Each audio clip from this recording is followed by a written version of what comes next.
Hey, DeAndre, I'm Mike Trudell with the Lakers Inspector Sportsnet. Welcome back to LA. Yes, sir. I know you spent 9 years here with the Clippers, but just wondering, DeAndre, if you had any initial inclinations about like how you fit into this team, if you've talked about anything with Coach Vogel and just some of the teammates that you now have, guys that you've gone against for so many years, how you think you fit into that mix.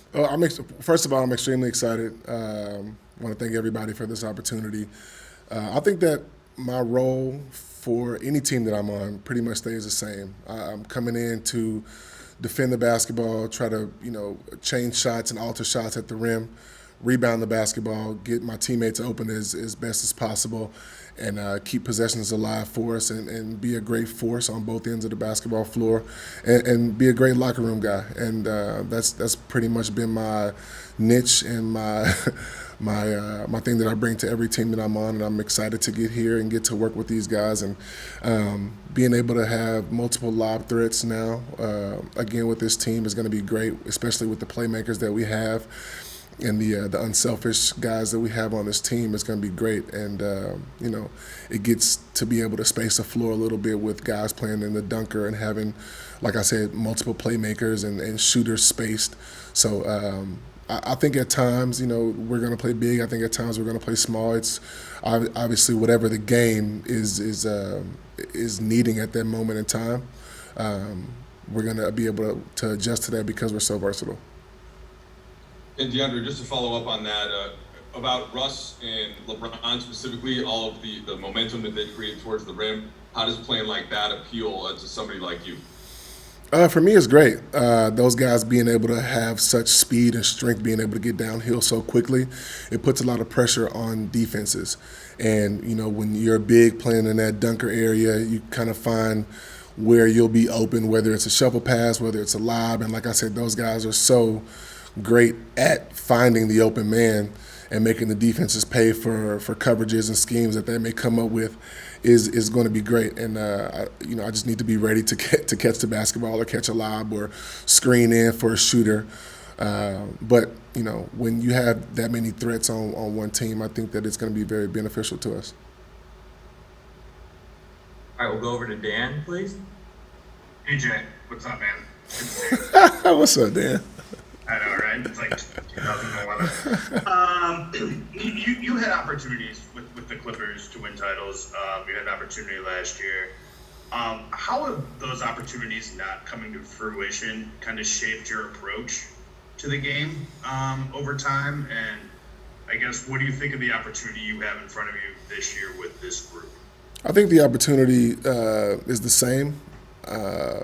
But I do think, and the way that I approach the game is the same. Obviously, as you get older and you start to see different things, and obviously with the Clippers teams, we had some bad luck. On the team I was on last year, we had a little bad luck with injuries and some small things like that. But you never want to take it for granted. You want to come in and do everything you can to try to stay as healthy as you possibly can, and learn from the game before, but not harp on it as much. Move on to the next thing, because it is a long season. You kind of got to have a quick memory, but be able to adjust as much as possible. And I'm excited to be able to be here and gel with these guys and build chemistry. And it's gonna be a process, but I think we're all ready and excited for it. Welcome back, man. Thanks, man.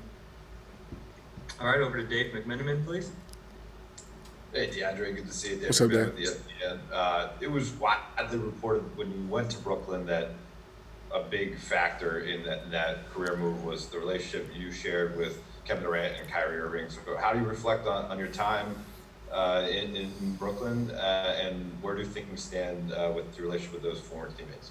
We're definitely not friends anymore. So, no, I'm joking. We're friends before basketball, after basketball, and I think ultimately we all just want to be happy. And being able to compete is something that is very important to me, and they understand that. And we're brothers beyond basketball. So us being teammates or not isn't going to reflect or affect our relationship. I did have a great time in Brooklyn the 2 years that I was there, being able to experience that culture in New York. My family being able to experience that culture in New York, and being able to live in that city and play for that team was awesome. And I have a ton of memories, for the 2 years that I was there, and I won't forget those. But I'm definitely excited to start this next chapter.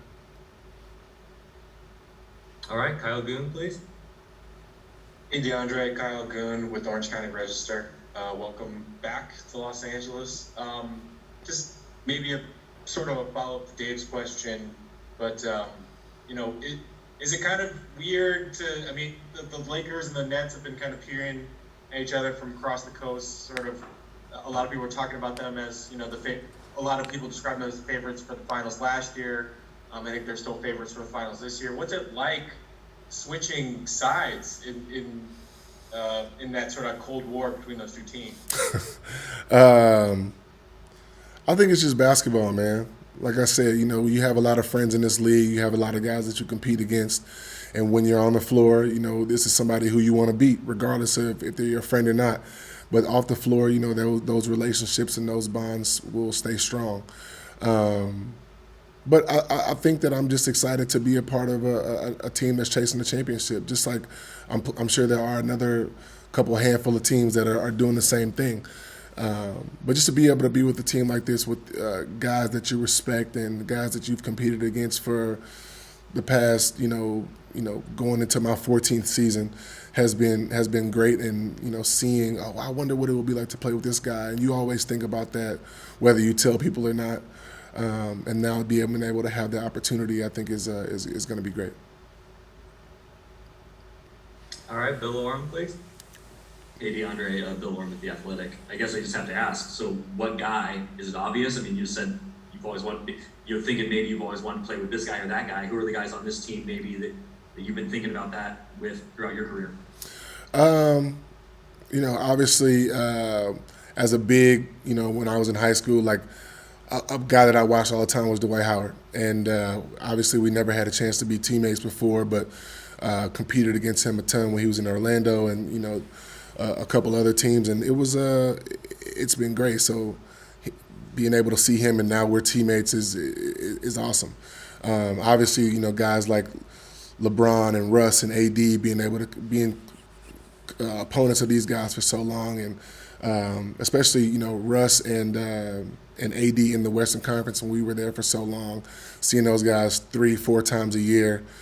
Russ coming downhill, angrily aggressive every time was very tough. And now being able to be like, okay, well, now I can see what this would be like to be a teammate with this guy, and knowing I don't have to contest him at the rim, every night, because he's just that fierce of a competitor. He keeps going. And AD the same way. His skill set is so very high, and he can score on the 3 different planes of the basketball floor, and with that, being able to be a great defender is great. So being able to have that next to you is awesome. And LeBron has been a winner in this league for a long time, and being able to orchestrate offenses and defenses, being a team leader out there, somebody who has been a leader and a winner throughout his career is great. And now being able to be a teammate and of somebody with that high of basketball IQ and an unselfish player like that,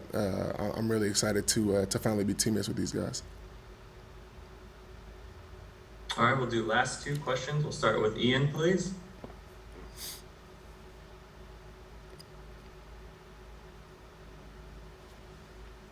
Ian. Hey, DeAndre.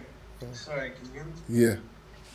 Hey, just with the Nets at the end, did you guys just basically say, hey, let's figure something out where I can get somewhere else? Like, how does that work out when you leave in the middle of the contract? I think it was just